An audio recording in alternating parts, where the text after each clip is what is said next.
So, what is the key? How do we do what we want to do in our classrooms with technology? The key is in engaging the digital generation for educators to apply the right technology at the right time. If we want them to write, we have to use the right technology. If we want them to be collaborating, we need to use the right technology. So we have to be aware of what is the right technology for what I'm trying to teach students today. Using technology advances teachers can present lessons in ways best suited to the cognitive styles of their students. As we said earlier, different students learn differently, and technology can help provide the right kind of teaching tools for the students so that they learn according to their modes of learning. We cannot do that as human teachers in the classroom.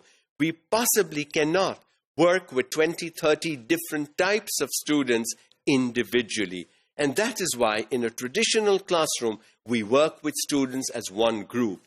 In a digital classroom, you can work with the 20, 30 different students individually because technology will roll out what the student needs according to what the student does with technology. So there is a built-in analytics. That built-in system in the machine will lead students in the path that is good for them.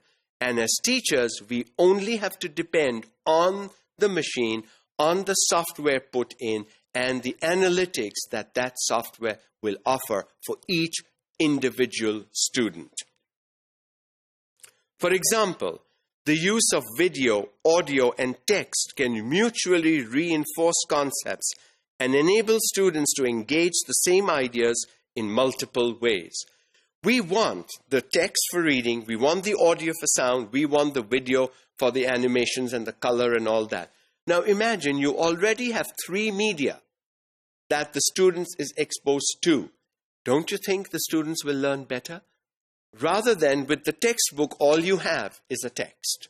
And normally textbooks are black and white, they don't help much, they don't stimulate the brain, although research tells us that the brain works better with color than with black and white.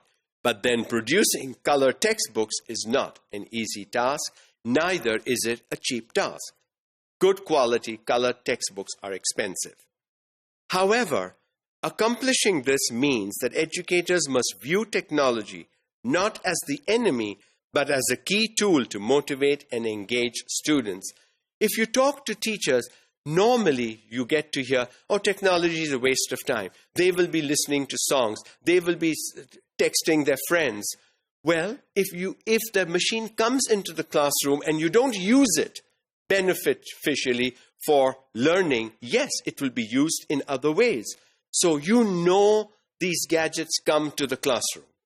You may tell students to leave it out. You may tell students to turn it off. You may tell students to put it on vibration. It is not going to happen.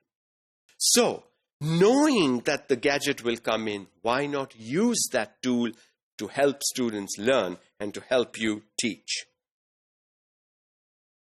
By addressing students at this level, schools can overcome problems with emotional truancy, where students show up for class but essentially tune out the lesson.